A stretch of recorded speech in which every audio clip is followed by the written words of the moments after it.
Board meeting is in session. Tony Messenger, editorial page editor of the Post-Dispatch, stltoday.com, has an interesting op-ed in the paper today, stltoday.com. Jane Duker, former chief of staff to Governor Holden, an attorney.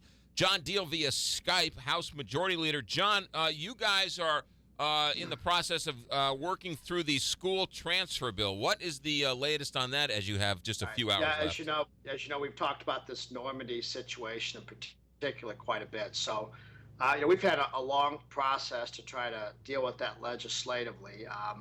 It's very difficult to get a education bill done up here because of the education union lobbies and other situations like that. But I think we're really close. The Senate passed a bill last night that I think we can get done in the House.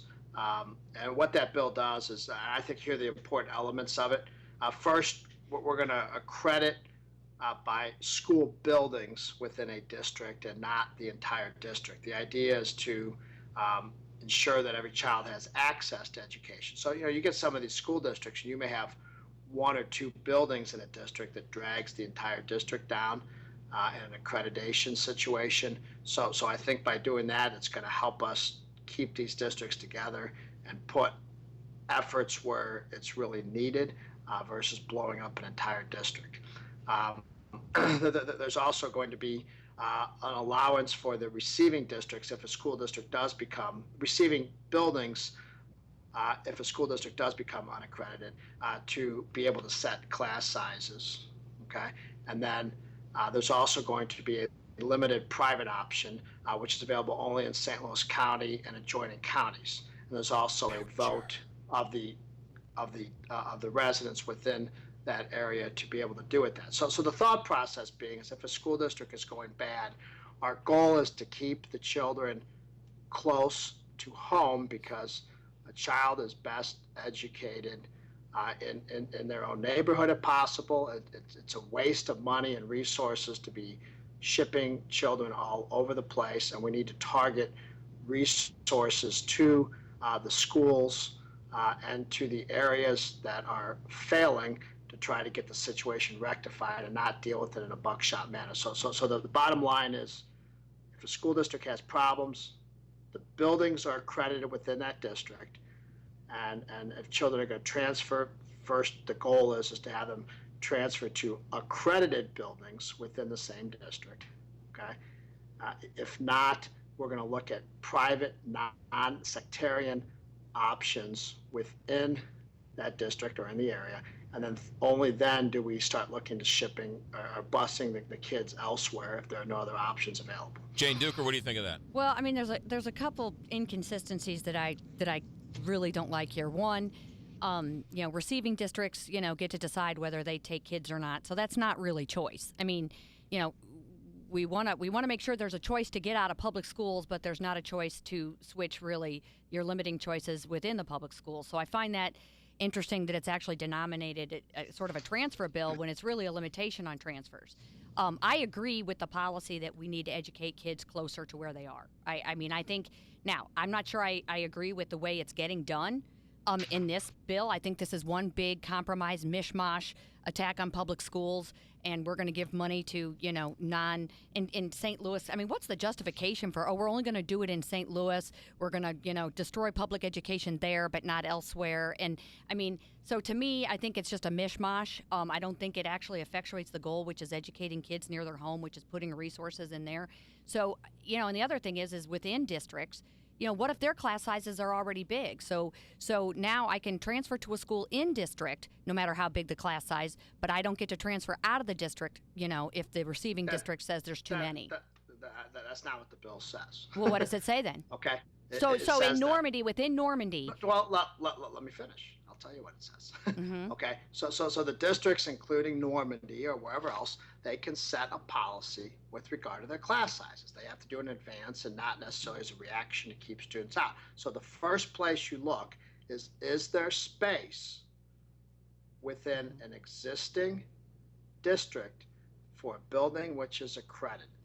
Okay. I think we all agree that if we don't want to break up school districts and we don't want to dissolve school districts, the first thing we need to do is look at the districts and find out if there are accredited options that are within the same district.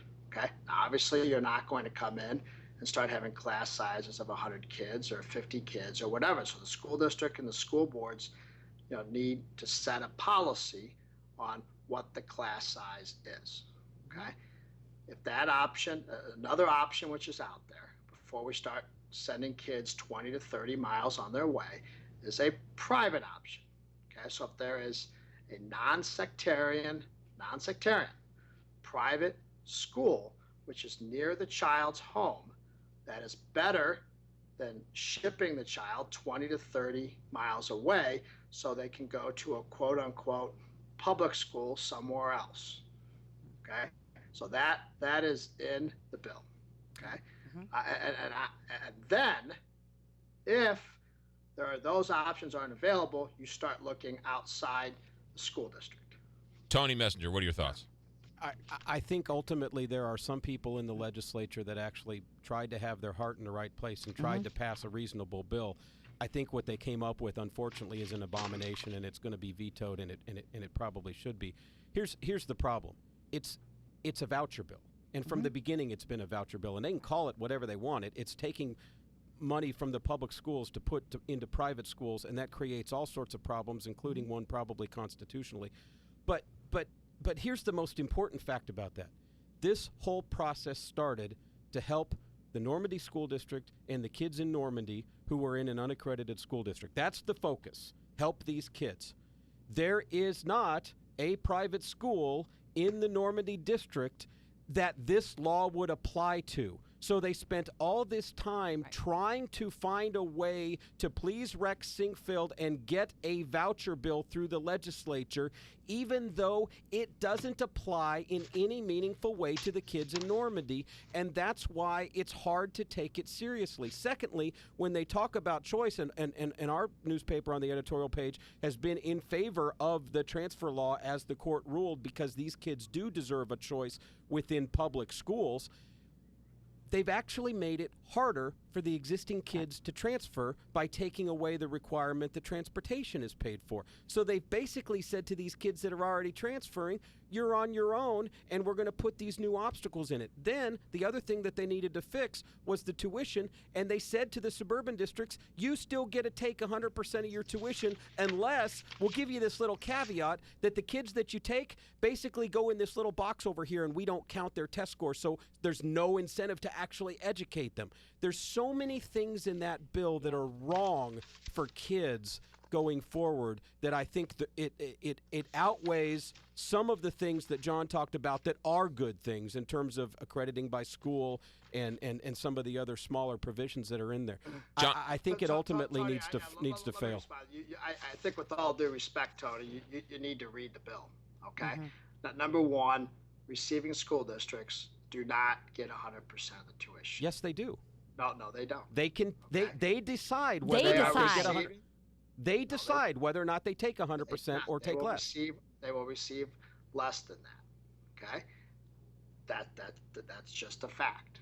Okay, and I don't have the language in front of me, but they receive less than 100%. The language that I read.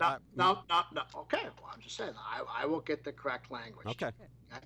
Number two, that the whenever you bring up Rex Sinquefield, I think it's an excuse not to actually debate the facts on this. Okay, and you're trying to hide behind a boogeyman. This bill passed the Missouri Senate 29-3. Okay, Mr. Sinquefield's been trying to push his stuff through there and never been able to do that. So this is not a Rex Sinquefield bill. This is a compromise bill, which has been worked on by dozens of legislators, dozens of interest groups. What's interesting is what we're not talking about is what the Black Caucus in the Senate called Governor Nixon out on yesterday. Okay, that's a pretty interesting press conference, and people should probably look that up.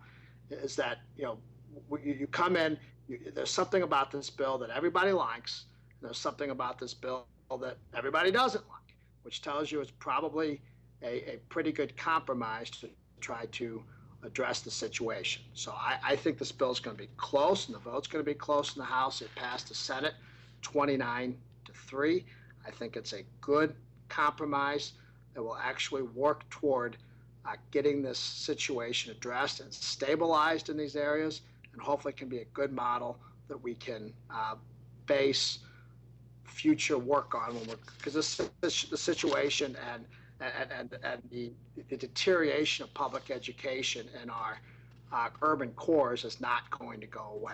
We're going to have to continue to work on this. That's John Deal. We are out of time. State Rep, House Majority Leader John Deal. Head back to the floor. John, thanks for Skyping in from your office. We'll see you next week. Glad to do it. Thanks. You got it. Editorial page editor of the St. Louis Post-Dispatch, Tony Messenger. Thank you, as always. Thank you. Jane Duker, former chief of staff. If you've missed any of it, we'll have it out and up out there on the inner box and the inner Googles. Give us about a half hour or so. You can go to stltoday.com/opinion to read it, see it, watch it, listen to it all again. 9:50 here on the Big 550.